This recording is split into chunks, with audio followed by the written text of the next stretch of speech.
Undaq qazanğa mundaq çömüç. Abdori doktor Məmtimin. Həmmimizning xəbər bolğandak 2 ayning 8 kuni ijtimoiy taratqularda Abdurahim Hayitning Xitoy turmusida şehit qilinganligi xəbər tarqalgandan keyin oradan 24 soat vaqt o'tmayla Turkiya hökuməti Uyg'urlar masalasi va lager to'g'risida Xitoy hökumətinə ayıplab 2009 yildagi Ürümçi qirg'inchiligidan buyanqi eng keskin bir bayonot e'lon qildi. Turkiya hökumətining bu keskin pozitsiyasidan qattiq rohatsizlangan Xitoy hökuməti oradan yana 24 soat vaqt o'tmayla Abdurahim Hayitni ekran oldiga o'ltirg'izib, uni so'ziltib va uning so'zini turkcha, inglizchaga tarjima qilib tarqatdi. Abdurahim Hayitning hayot ekanligi to'g'risidagi u qisqa filmni ko'rgan ba'zi qarindoshlar filmning rost yolg'onligi to'g'risida talash tartish qilishsa, yana ba'zi qarindoshlar Xitoy hukumatining o'zlarini yolg'onchi chiqarishidan andish qilib, Abdurahim Hayitning o'lim xabarini tarqatganlarni ayblashib, o'zaro toptani qilishmoqda edi. Dal mush paytda Finlandiyadagi qarindishimiz Xalmurat undaq qazanğa mundaq cho'mish deb Me Too Uyg'ur, ya'ni Menmi Uyg'ur harakatini boshladi. To'g'ri. Undaq qazanğa mundaq cho'mich. Bu ota-bobolarimiz uzundan beri qo'llanib kelgan oddiy bir maqol tamsil bo'lib, qarindishimiz Xalmurat bu oddiy maqol tamsilni noiti joyida va dal vaqtida ishiltib, ijtimoiy taratqularda Menmi Uyg'ur harakatini boshladi. Qarindishimiz Xalmuratning bu oqilani chaqirqi sababidan oldi bilan nima qilishini bilolmay qolgan ko'plagan qarindoshlar darhol harakatga kelib, qilish eng oson bo'lgan, ko'p narsa talab qilmaydigan, hech qanday andisha va qo'rqish keltirib chiqarmaydigan, ya'ni eng oz dasmi ketadigan bu yiqimliq oddiy so'zni ijtimoiy taratqularda tarqitishga boshladi. Bu oqilani chaqiriq nurg'un qarindoshlarimizni o'zaro toptani qilishdan qutuldirdi. Natijada bu harakat boshlanib 24 soat ichida uning unumi ko'rilishga boshladi.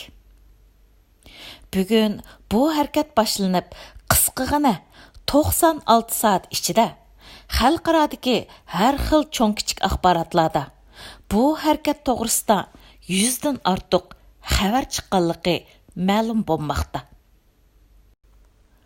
Napoleon Hill mundaq degan ekan: agar siz buyuk ishlarni qilolmasangiz, kichik ishlarni buyuk qiling. Men garchi biror siyosiy tashkilotning a'zosi va yoki aktiv faoliyat olib berayotgan bir faoliyatchi bo'lmasammi, biroq bo'layotgan da'voni izchil kuzatib va uningga ko'ngil bo'lib kelayotgan birisi bo'lish sifatim bilan shuni kesib aytamanki, bu kichikkina harakatning unumi alohida yuqori bo'ldi. Rost gapni qilsam, men bu harakatning bundaq qisqa vaqt ichida bundaq zo'r ta'sir qo'zg'aydiganligini tasavvur qilmagan ekanman. Lager masalasi o'ttirg'i chiqqan 2 yil ichida vatan sirtida yashayotgan qarindoshlar ichida misli ko'rilmagan bir uyg'onish bo'lib, uzundan beri davom qilib kelayotgan da'voda zo'r yangiliklar va o'zgarishlar maydonga keldi. Ba'zilar guvohlik berish harakatini qo'zg'agan bo'lsa, yana ba'zilar oliy maktab va masjidlarda leksiya so'zlab, xalqimiz vatanda duch kelayotgan ig'ir fojialar to'g'risida tashviqotni kuchaytdi.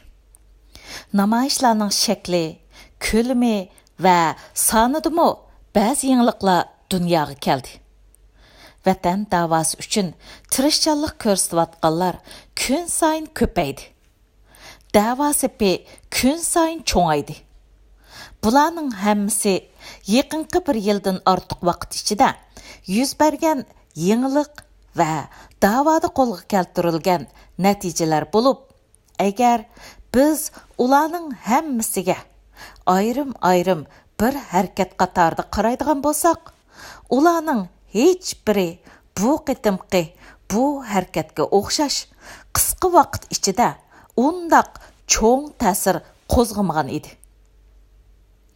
Albatta, men bu yerda bu harakatni maqtash orqali boshqa harakatlarni inkor qilmoqchi emasman.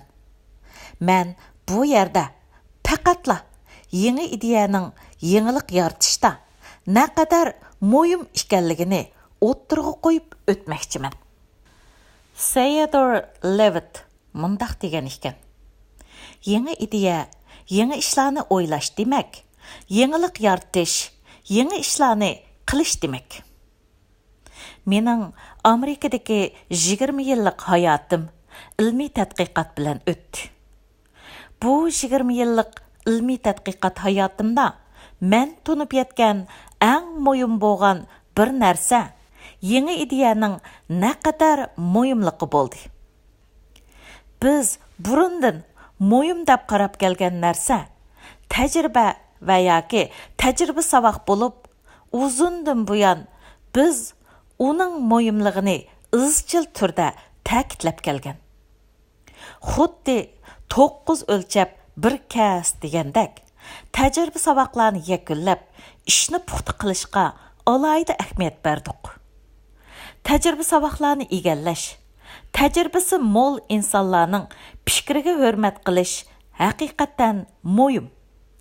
Tajribali kishilar ishlarning olg'a ilgirilishi, uning puxta va muvaffaqiyatli bo'lishining kapolati. Biroq, agar faqat tajriba bo'lib, yangi ideya bo'lmasa, hargiz yangilik bo'lmaydi.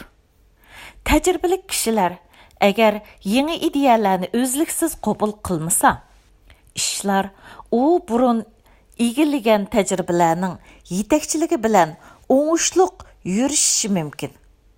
Biroq, alohida yangi o'zgarish bo'lishi notayin. Yangi ideya har zaman davrga moslashgan yangi yoshlardan keladi. Dunyoda muvaffaqiyat qozongan olimlar dal shu yosh doktor ashtalarning yangi ideyasi tufaylidan o'zlarini o'zliksiz taraqqiy qildira oladi. George Cantor mundaq degan ekan: buyuk yangilik faqat insonlar ishlarni farqli usulda qilishdan qo'rqmaganda dunyoga keladi. Oxirda Xalmurat qarindishimizning aqliga barakalla aytish bilan birga texmi ko'p yoshlarning da'vo sepiga qaytilishini, da'voda tajribasi bor qarindoshlarning yoshlardan o'zliksiz yangi ideyalarni qabul qilib, o'zaro hamkorlik va o'zaro to'liqlash muhitini barpo qilishini umid qilaman. 2019 yil 2 oyning 15 kuni New York.